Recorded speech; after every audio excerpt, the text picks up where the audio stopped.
ખેડા એલસીબીનો સપાટો, ભૂતાલમાં દારૂના કટિંગ પર ₹65.91 લાખનો મુદ્દામાલ જપ્ત। નાતાલ અને 31 ડિસેમ્બરના તહેવારોને અનુલક્ષીને ખેડા જિલ્લામાં ચાલતી પ્રોહિબિશન ડ્રાઈવ અંતર્ગત એલસીબી પોલીસે બાતમીના આધારે વડતાલના ભૂતાલમાં દરોડો પાડ્યો હતો।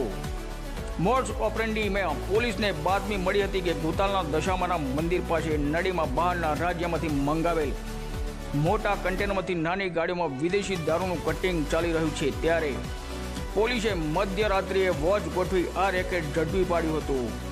પોલીસને જોતા જ આરોપીઓ અંધારાનો લાભ લઈ ભાગવા લાગ્યા હતા। પોલીસે પીછો કરતા જ અમિત કુમાર ઉર્ફે અંબુ તળપદા રહેવાસી ભૂતાલને ઝડપી લીધો હતો। કન્ટેનરનો ચાલક વાહન ફસાઈ જતા તેને મૂકીને નાસી છૂટ્યો હતો।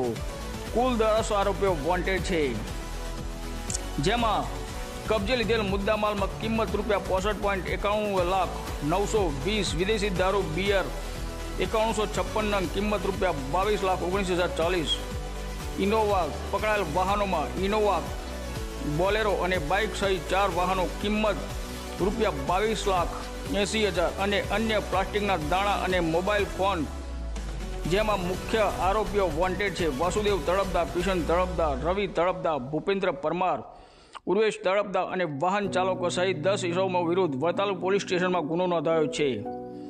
આ સફળ કામગીરીમાં LCB PI Shri KR Vekaria, PSI Shri JS Champawat અને હેડ કોન્સ્ટેબલ કનકસિંહ સહિતની ટીમે કરી છે। રિપોર્ટર પ્રવીણસિંહ સોલંકી, ખેડા, નડિયાદ।